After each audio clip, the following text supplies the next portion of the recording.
Hello everybody, it is the Bud from Mudchip Armada here for another episode of Kerbal Space Program.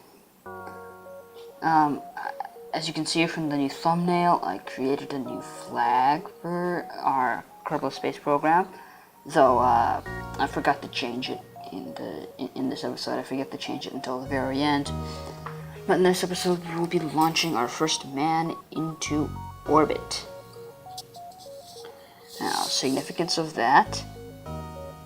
Well, this episode you might find very interesting. It'll be slightly longer than it has to be, mostly because of I forgot a crucial element about my rocket design. So first I'm just cleaning up the debris.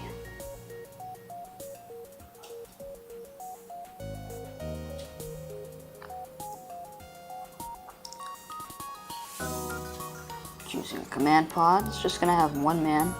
I'm just gonna put one man into orbit. This is gonna be like those basic Mercury missions from the space age.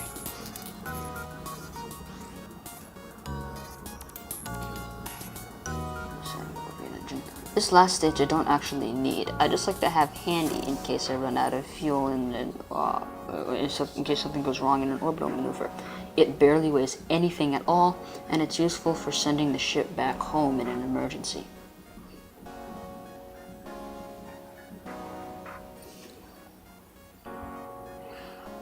This is that's the orbital maneuver stage, and now this is going to be the into space stage. Now, this is the first design flaw that I have.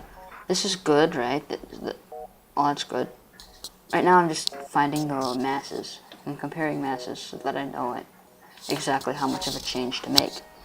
So this is correct, but this is a mistake I make here. Only one tank. Because this is because the tanks on the end are significantly lighter than the middle, the tanks launch at an incredibly greater velocity than the middle of the component of the ship, and that causes the tanks to become detached and crash into the center of the ship, and a huge explosion. So, if you're going to have side tanks, make sure that they are at least half they're at least half the mass of the full central ship. And you don't even need to do the math to do that. As a general rule, I mean, just make them about the size of the mid-stage. They're 3 large tanks high and you'll be okay.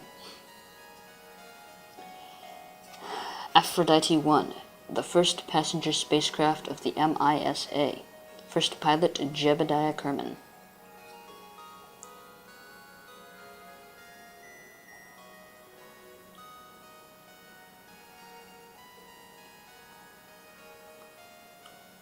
And just for emergency purposes, I'll place an RCS port. I really don't need RCS ports at all, especially with a thrust vectoring type engine.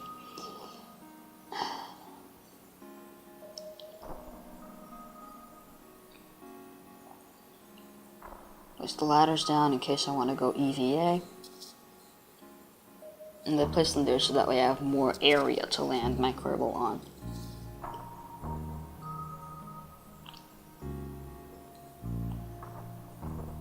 See, the side engines took off far too fast.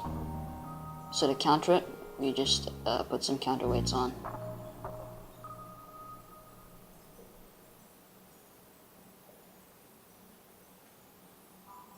And of course, now that we have these massive counterweights, we have to keep everything together, so that's why we have to use the struts. We can't put the struts there because of the fins. So we put the struts there.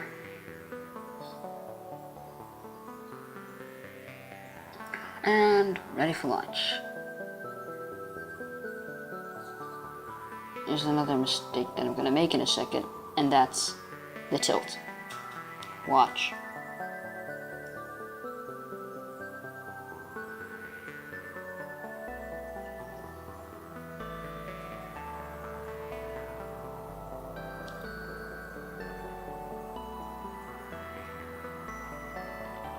Okay, so I'm about to tilt out. Yeah, I didn't twist the ship before tilting.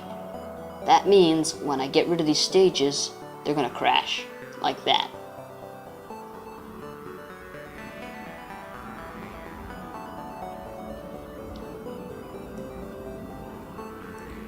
So to solve this, you have to either twist the engine, which is one thing that you can do, and I tend to like to do, but as an added measure, I just drop the tanks before the tilt out.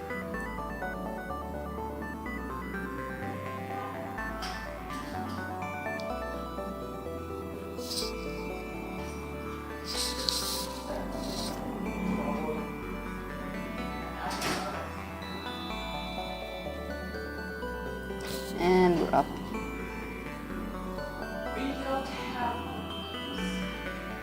Drop the tanks and tilt over towards 90-degree heading. This time, we're just trying to get into orbit, stay there for a second, and then come down, so we don't need the special orbital tilt like we did for the satellite. Bring it to about 74 to make some space for the atmospheric drop. And who cares about the maneuver? I waste my time with the maneuver, realizing that the transfer is approaching, and I completely miss the apoapsis transfer and end up having to make the tilt, to make the orbit incredibly elliptical and irregular.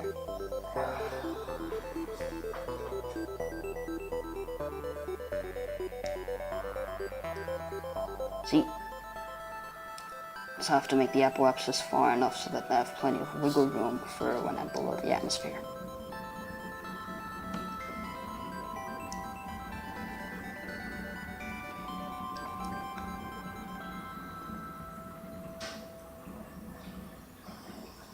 Send the solar panels even though there's no sun, in case we run out of power while we're waiting for the sun to come out. I just like looking at the solar system sometimes. And we come out to where the sun is, and it's safe to disengage, even though it wouldn't normally be a good idea to disengage prograde. Fortunately, we're burning retrograde, so that will not be a problem. So just jetpacking around.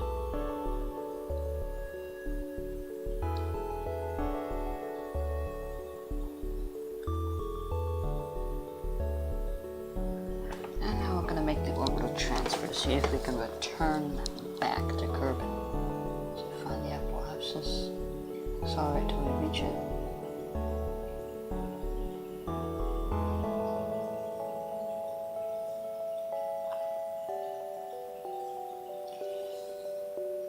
And burn retrograde, it's as easy as that. Now this one I tried to aim the landing point over land, but I didn't anticipate for the gravitational influence to narrow the orbit. But that really doesn't matter as long as we land. And now this is universally the proper way of disengaging, and that's just to toss it downward towards the center of gravity. But at least we can return. We can begin our re-entry.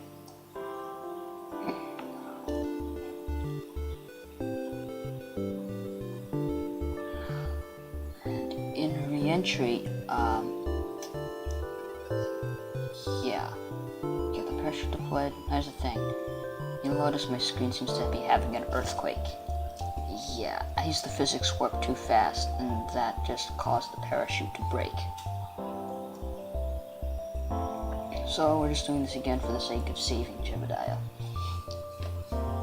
Revert to the launch for the sake of saving Jebediah and having something to show for it.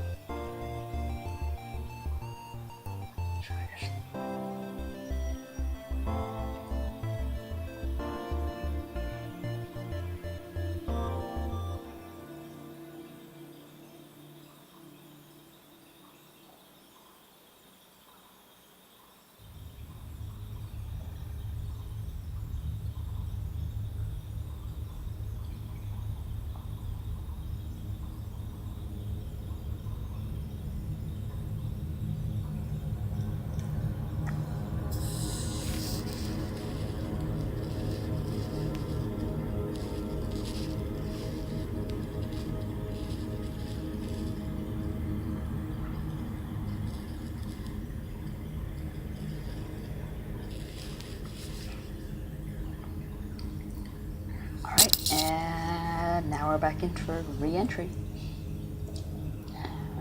about to hit the, let's see if I'm not mistaken. Accelerating. Yeah, we've passed Aqualapsis, and soon we'll be hitting the fire zone.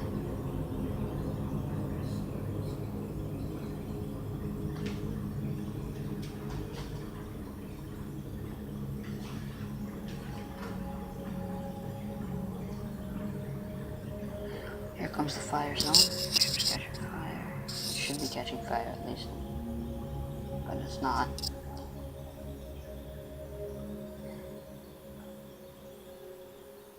And there's our landing, right pretty close to the center.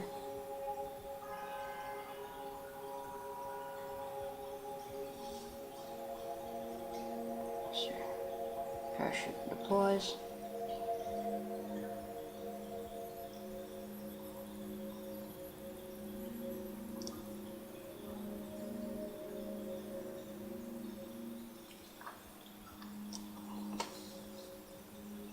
And there we go.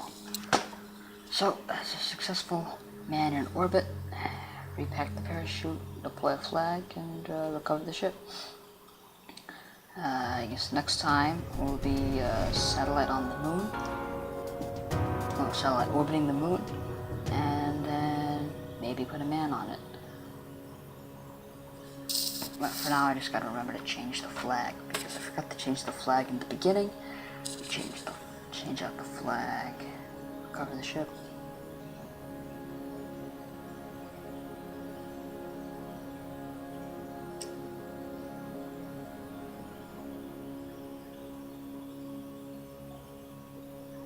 Exit. And that's the end of Kerbal Space Program.